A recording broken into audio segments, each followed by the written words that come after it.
Amen amen. Praise the Lord. Hallelujah. విన్నారు కదా అద్భుతమైన సాక్ష్యాలు. ప్రార్థన ద్వారా దేవుడు ఎన్ని మేళ్ళు చేస్తున్నాడో. ఈ 40 రోజులు ప్రార్థనే కాదు, ప్రతిసారి ప్రతి ఒక్కరూ ప్రార్థన కోరిన ప్రతి ఒక్కరికి దేవుడు అత్యధికమైన అభివృద్ధిని, అత్యధికమైన ఆయన మహిమైశ్వర్యమును దేవుడు అనుగ్రహించును గాక. ఈ ప్రార్థన ద్వారా చేస్తున్న కార్యాలు మీరు విన్నారు. అందుకే నేను చెప్తున్నాను, ప్రతి ఒక్కరికి చెప్తున్నాను, మనకంటూ ఒక ప్రార్థన గ్రూపు ఉండాలి. ప్రార్థన గ్రూప్ అంటే వాట్సాప్ గ్రూపులు కాదు, ప్రార్థన చేసే గుంపు ఉండాలి. ప్రార్థన చేసే గుంపు ఉండాలి. గంటల తరబడి ప్రార్థన చేసే వాళ్ళు ఉన్నారు మన గ్రూప్లో. దేవునికి స్తోత్రం కలుగును గాక. అది ఎటువంటి చిక్కు సమస్య అయినా సరే, ఎటువంటి ప్రార్థన అవసరత అయినా సరే, ఎవరి కోరిన ప్రార్థన అవసరత అయినా సరే, మొఖమాటము లేకుండా, వారు వీరు అనే తేడా లేకుండా సమాధానముతో సమానంగా గంటల తరబడి ప్రార్థన చేసేవాళ్ళు మన గ్రూప్లో ఉన్నారు, మన సంఘంలో ఉన్నారు. దేవునికి స్తోత్రం కలుగును గాక. గనుక మీ ప్రార్థన అవసరతలన్నీ కూడా నజరేయుడైన యేసు క్రీస్తు నామములో నెరవేర్చబడును గాక. నేను చెప్తున్నాను, నీ ఒంటరిగా ఉన్నవాడివైనా సరే, ఒంటరిగా ఉన్నదానివైనా సరే, ఒంటరి స్థితిలో కృంగిపోతూ ఉన్నా సరే, ఎక్కడికి వెళుతున్నా, ఏ స్థితిలో ఉన్నా, నీవింట్లో నుంచి ఒంటరిగానే రావచ్చు, సమాజంలో నుంచి ఒంటరిగానే బయటికి రావచ్చు, కుటుంబంలో నుంచి ఒంటరిగానే బయటికి రావచ్చు, లేదా నీ దేశం నుంచి నీ ఒంటరిగానే బయలుదేరి వెళ్ళవచ్చు. కానీ నీవు నిలబడిన ప్రతి చోటు నీకంటూ నలుగురిని ఐక్యత పరుస్తాడు నా దేవుడు. దేవునికి స్తోత్రం కలుగును గాక. నీవు నిలబడిన ప్రతి చోట నీకంటూ ఒక సమాజాన్ని ఏర్పాటు చేస్తాడు. నీకంటూ ఒక గుంపును సమకూరుస్తాడు. వాళ్ళు కూడా ఏదో పెద్దవాళ్లను, నీ మీద అధికారులను, నీ మీద గొప్ప ధనమున్న వాళ్ళను, ఐశ్వర్యం ఉన్న వాళ్ళనో కాదు నీతో జత చేసేది. నీకు తోడుగా ఉండాలంటే నీతో సమానులై ఉండాలి. దేవునికి స్తోత్రం కలుగును గాక. హల్లెలూయా. అందుకని కొంతమంది డబ్బున్న సంఘాలు, డబ్బున్న వాళ్ళు వెళ్ళే సంఘాలు ఎన్నుకుంటుంటారు. వాళ్ళకి సమానం అది. దేవునికి స్తోత్రం కలుగును గాక.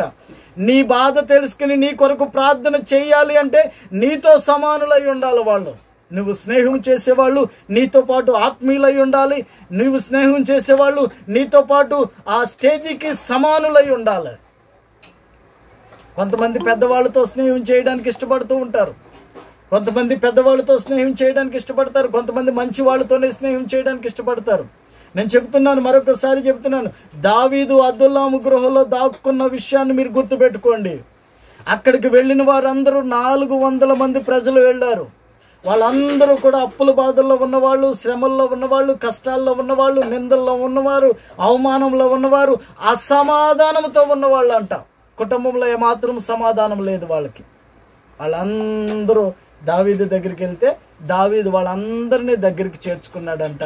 వాళ్ళందరికీ అధిపతిగా మార్చబడ్డాడంట. కనుక మరొకసారి చెప్తున్నాను, నీవు నీ ప్రాంతం నుంచి, నీ ఊరు నుంచి ఒక్కదానివే బయలుదేరి ఉండొచ్చు. నీవు నీ దేశం నుంచి ఒక్కదానివే వెళ్ళి ఉండొచ్చు. నీవు నీ ఊరు నుంచి ఒక్కదానివే వెళ్ళి ఉండొచ్చు. నీవు నీ కుటుంబంలో నుంచి ఒక్కదానివే వెళ్ళి ఉండవచ్చు. ఒకవేళ వాళ్ళే నిన్ను వెలివేసి ఉండవచ్చు. అయినా నా ప్రభు నీకు తోడుగా ఉంటాడు. నా ప్రభు నీతో పాటు ఉంటే నీకు అనేక మంది జత చేయబడతారు. దేవునికి స్తోత్రం కలుగును గాక. అలాగూ గుంపులుగా మారుస్తాడు నిన్ను. నిలబడిన ప్రతి చోట నీకు సహాయం చేసే వాళ్ళు ఉంటారు.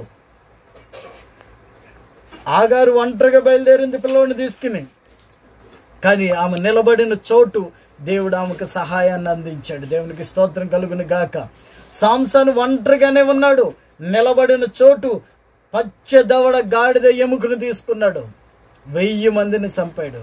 ఆ నిలబడిన చోటు దాహం అవుతుంటే ఏడుస్తూ ఉన్నాడు, కేకలెడుతూ ఉన్నాడు. ఆ నిలబడిన చోటునే దేవుడు ఆసరాగా ఆ నీళ్లను ఉబ్బుకేటట్లు చేశాడు. దేవునికి స్తోత్రం కలుగును గాక. అబ్రహాం ఒంటరిగా బయలుదేరాడు ఇంట్లో నుంచి. ఒకసారి లోతు కుటుంబాన్ని, లోతు ప్రజలందరినీ, వాళ్ళు 3 రాజులు తీసుకుని వెళ్ళిపోతే వారి మీదకి యుద్ధానికి వెళ్ళేటప్పుడు ఎంతమంది ఉన్నారో తెలుసా?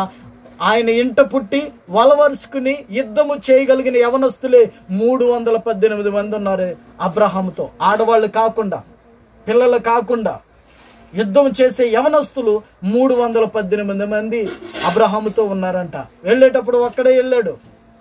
కనుక నీ ఒంటరిదాన్ని, ఒంటరిగా ఉన్నానని, నాకు సహాయం చేసే వాళ్ళు ఎవరు లేరని కృంగిపోతూ ఉన్నావేమో. మరొకసారి గుర్తు చేసుకో, సంఘము నీతో ఉండాలి అంటే నీవు సంఘానికి అంటుకట్టబడి ఉండాలి. దేవునికి స్తోత్రం కలుగును గాక. హల్లెలూయా.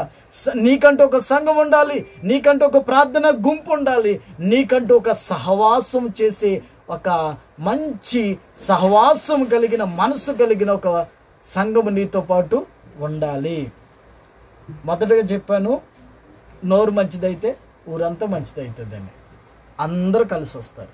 రెండోది చెప్తున్నాను, పెట్టే గుణం ఉంటే నీ దగ్గర ₹1 ఉంటే ₹10 పెట్టే గుణం ఉంటే తప్పక నీకు స్నేహితులు అనేక మంది ఉంటారు. దేవునికి స్తోత్రం కలుగును గాక. పెట్టేవాడు ఎప్పుడు పైనే ఉంటాడంట. కనుక దాతృత్వం కలిగిన వారై ఉండాలి. దేవునికి స్తోత్రం కలుగును గాక. ఒక్క వచనం చూడండి, వాక్యాన్ని ముగించుకుందాం, తర్వాత ప్రార్థన చేసుకుందాం. 2 సమూయేలు 3వ అధ్యాయము, 2 సమూయేలు గ్రంథం 3వ అధ్యాయం, 2 సమూయేలు గ్రంథం 3వ అధ్యాయం, మొదటి వచనం. సౌలు కుటుంబీకులకును దావీదు కుటుంబీకులకును బహుకాలము యుద్ధము జరగగా దావీదు అంతకంతకు ప్రబలెను అంటే వర్ధిల్లెను, అంటే విస్తరించును. సౌలు కుటుంబము అంతకంతకు నేర్సిల్లెను. సౌలుకి బంధువులు ఉన్నారు, స్నేహితులు ఉన్నారు, అందరూ ఉన్నారు, కొడుకులు ఉన్నారు, కోడళ్ళు ఉన్నారు, అందరూ ఉన్నారు. కానీ దావీదుకి ఎవరు లేరు. దావీదు ఒక్కడే వచ్చాడు. కానీ దావీదు కుటుంబానికి సౌలు కుటుంబానికి యుద్ధం జరుగుతూనే ఉందంట. కొన్నిసార్లు శత్రువులు మనతో యుద్ధం చేస్తానే ఉంటారు. వాళ్ళు ఎందుకు యుద్ధం చేస్తున్నారో కూడా అర్థం కాదు. వాళ్ళు ఎందుకు మాట్లాడుతున్నారు, అసలు ఎందుకు మనల్ని రెచ్చగొడుతున్నారు, అసలు మన మీద వాళ్ళకి అంత పగ ఎందుకో మనకు అర్థం కాదు. కానీ అంతకంతకి మనము ప్రబలుతూ ఉంటాం, హెచ్చింపబడుతూ ఉంటాం, వర్ధిల్లుతూ ఉంటాం, పైకి లెగుస్తూ ఉంటాం. కానీ అవతల వాళ్ళు ఏం చేస్తారంటే అంతకంతకు నేర్చిల్లిపోతూ కిందకి జిగదారిపోతూ ఉంటారంట. ఎందుకు అంటే నీ దగ్గర మంచి మాట ఉండాలి, నీ దగ్గర పెట్టే గుణం ఉండాలి, నీ దగ్గర ప్రభు అయిన యేసుక్రీస్తు యందు శ్వాసం ఉండాలి, నీతో పాటు ప్రార్థన గుంపు ఉండాలి. దేవునికి స్తోత్రం కలుగును గాక. ఇవన్నీ ఉన్నప్పుడు దావీదు దగ్గరికి వెళ్ళిన వాళ్ళందరూ పేదోళ్ళు కదండి. మరి దావీదు కోసం వాళ్ళంతా యుద్ధం చేశారు, దావీదుకి సపోర్ట్గా నిలబడ్డారు, దావీదుని చక్కగా చూసుకున్నారు. ఒకసారి అంటారు దావీదుని, అయ్యా దావీదా, నీ యుద్ధంలోకి రావద్దు, వయసు అయిపోతుంది నీకు, నువ్వు యుద్ధంలోకి రావద్దు అంటే దావీదు అంటాడు, లేదురా నేను యుద్ధానికి వస్తాను రా అంటాడు.